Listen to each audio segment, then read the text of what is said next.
Hello दोस्तों, स्वागत है आपका आपके चैनल एग्जाम राही में। मैं हूं रणजीत वर्मा। दोस्तों, अभी कल ही आरओ एआरओ का पेपर संपन्न हुआ है। कहीं न कहीं आप अगर ये वीडियो देख रहे हैं तो निश्चित है आप भी आरओ एआरओ के पेपर में अपीयर जरूर हुए होंगे और इस आशा के साथ कि आपका सिलेक्शन इस बार हो जाएगा। लेकिन जैसे ही पेपर दे करके हम बाहर निकलते हैं तो पता चलता है कि पेपर आउट हो चुका है। तो ये सूचना भी कहीं न कहीं आपके पास भी पहुंची होगी किसी न किसी माध्यम से कि पेपर आउट हुआ है। तो आज हम इसी पे बात करने वाले हैं, क्या सच में पेपर आउट हुआ था या सिर्फ ऐसे ही अफवाहें उड़ाई जा रही हैं। तो चलिए सबसे पहले तो हम बात कर लेते हैं, क्या यूपीपीएससी के पेपर को आउट करना संभव है। तो इसका अगर एक आंसर दिया जाए तो हाँ संभव है, क्योंकि अगर संभव ना होता तो आउट ना होता। तो निश्चित रूप से वहाँ पर भी जो व्यक्ति काम कर रहे हैं कहीं ना कहीं शायद उनके अंदर से भी जो खौफ है वो ख़त्म हो गया है। वहाँ से भी अब पेपर आउट होने शुरू हो गए हैं। बची खुची संस्थाएं थीं जैसे यूपीएससी, यूपीपीएससी या अदर स्टेट की जो होती हैं स्टेट पेपर करवाने के लिए, पीसीएस के लिए, इन्हीं पे भरोसा था कि इनके पेपर आउट नहीं होते हैं, लेकिन अब इनका पेपर भी आउट हो गया।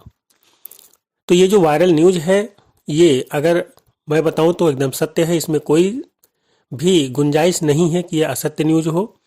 पेपर आउट हुआ था। लगभग पेपर जो था वो जिन भी बच्चों का जुगाड़ लगा था या जिन भी बच्चों के पास आया था वो पेपर स्टार्ट होने के 1 घंटा पहले आंसर के साथ हमें उनको मिल गया था।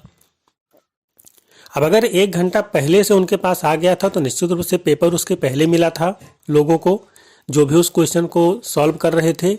अर्थात सेंटर पे पेपर जैसे ही पहुंचा वो तुरंत आउट हो गया। जिन भी लोगों ने सेंधमारी की बहुत ही अच्छे से की और पेपर बाकायदा सॉल्व करके उसके आंसर को टिक करके जिन भी लोगों के पास उनको भेजना था उन्होंने भेज दिया।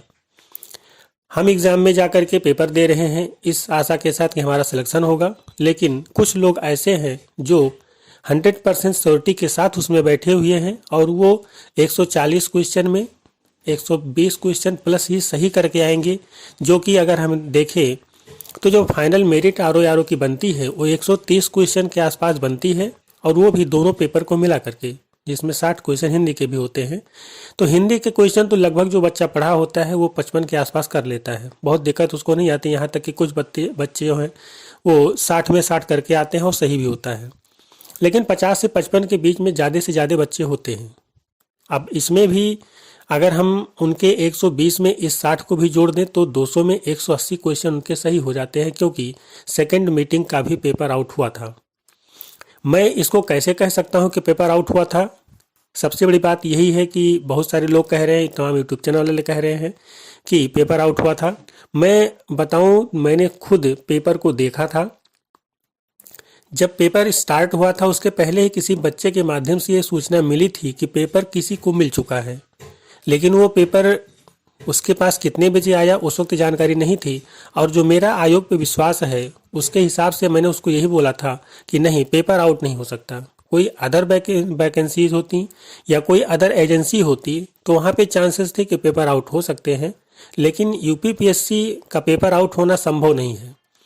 लेकिन वो बोल रहा था नहीं, पेपर आउट हुआ है, किसी को मिला है। हमने कहा नहीं, चलो देखेंगे दोपहर में।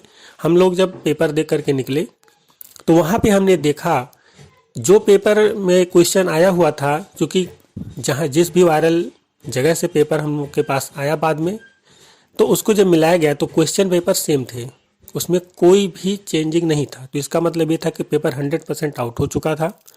वहीं पे ही पता चलता है कि सेकंड पेपर भी आउट हो चुका है।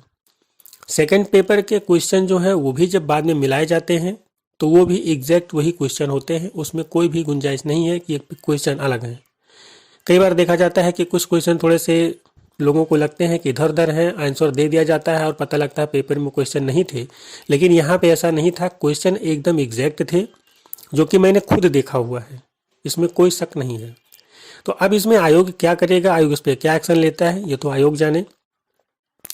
इस पर कितनी ज़्यादा कड़ी कार्रवाई होगी ये भी आयोग ही जाने। हालांकि अभी तक ज़्यादा से ज़्यादा जो देखा जा रहा है, आयोग की तरफ से कोई भी इस पे बयान नहीं आया है वो क्या करेगा क्या नहीं करेगा। लेकिन कहीं न कहीं ये बच्चों के भविष्य के साथ में खिलवाड़ है, खासकर उन बच्चों के साथ में जो वास्तव में मेहनत कर रहे हैं। जो नहीं मेहनत कर रहे हैं वो तो चलिए पेपर देने के, उनको तो कोई दिक्कत नहीं होगा, पेपर निरस्त हो या ना निरस्त हो उनको क्या फ़र्क पड़ता है, उनका सिलेक्शन हो ना उनको क्या फ़र्क पड़ता है। लेकिन जो बच्चा वास्तव में मेहनत करके जाता है उसको फ़र्क पड़ता है, क्योंकि रात दिन एक करके तैयारी करके जाता है और बाद में पता चलता है कि पेपर जो है वो कैंसिल हो चुका है। अब आगे आयोग अगर हम देखें पेपर को निरस्त करेगा कि नहीं करेगा, तो ये तो आयोग के ऊपर ही है कि आयोग अपनी गलती स्वीकारेगा कि नहीं स्वीकारेगा। क्योंकि कभी भी जब भी पेपर आउट होता है और अगर आयोग उसको स्वीकारता है तो उसकी पब्लिकली जो है वो बहुत ज़्यादा फजीहत होती है। तो आयोग इससे बचने की कोशिश करता है जब तक कि बहुत ज़्यादा एकदम उसको प्रूफ ना मिल जाए। तो प्रूफ तो यहाँ पे मिलेगा, अगर वो प्रूफ खोजेगा तो प्रूफ मिलने में कोई दिक्कत नहीं है। फिर भी देखते हैं कि आयोग क्या करता है। बाकी अगर वापस से पेपर करवाया जाता है तो उसमें भी पेपर आउट नहीं होगा, इसकी क्या संभावना है ये आगे ही देखा जाएगा। बाकी अब तो ऐसा ही लगने लग गया है कि अगर पेपर खुद भगवान आकर के कराएं तो ही बेहतर होगा, क्योंकि अब शायद यहाँ पे बाकी लोगों के बस के नहीं है पेपर करवाना। अगर आपको भी कहीं से पेपर के बारे में ऐसा कोई सुराग मिला था, आपने भी कहीं पेपर देखा था, तो आप हमें कमेंट में ज़रूर बताएं। मैंने पेपर देखा था कि पेपर आउट हुआ था और क्वेश्चन वही थे। तो चलिए मिलते हैं अगले वीडियो में, तब तक के लिए जय हिंद।